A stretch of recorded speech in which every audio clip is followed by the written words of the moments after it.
Alright guys, morning. New project. Not a real money maker or anything, but this is for my buddy Matt's 28-foot mako. He was having huge issues with getting sediment and bullshit in the 4-stroke motors. Probably wouldn't have been a big deal when the boat was built. I think it's an 02 model, 28 mako. It had 2 strokes on it, and he bought it from a guy that had put 4 strokes on it, so it's real fuel efficient, but it's real finicky about the fuel that's going in. And he's tried to filter it and clean it and filter it and clean it.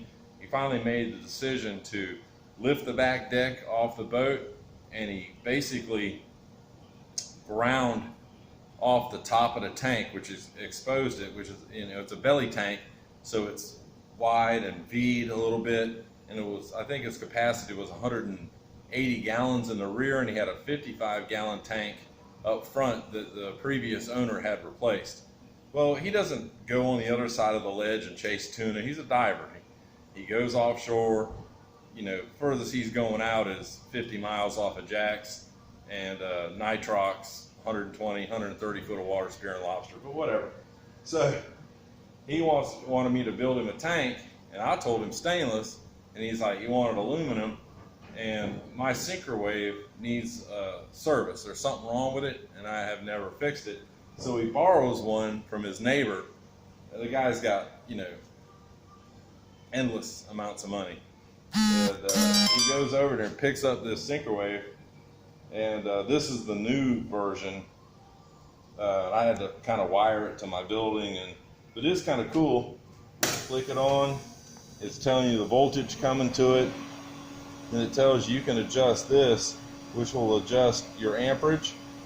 And of course, I don't have the book on it, but I just knew that you get into this clean section here for TIG and aluminum. It's on AC, and this is your post flow. This tells you how much, when you quit using it, how much argon keeps flowing through the system.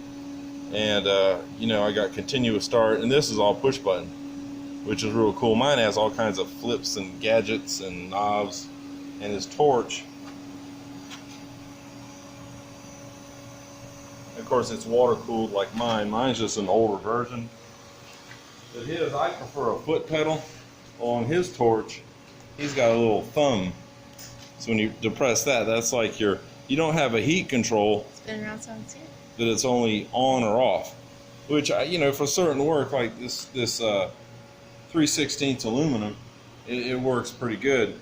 So, there's my first little playing with the temperature and getting used to it. It works pretty good. And here's half the tank. Nice. And Matt's tank is basically 91 by 12 by 20. And it's going to hold about 100 gallons. And this is going to fit.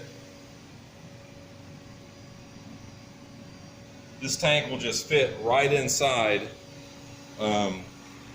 where his other tank is exposed, and he just doesn't need the fuel capacity, and we'll put pour foam in there and secure it in. One end is kind of weird, so I got to put a piece of square aluminum 3/4 stock on one end. That's what he wants. So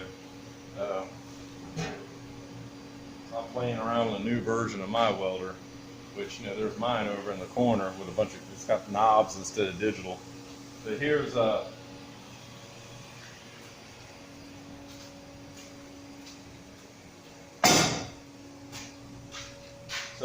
top and the other side, and this is what I came up with.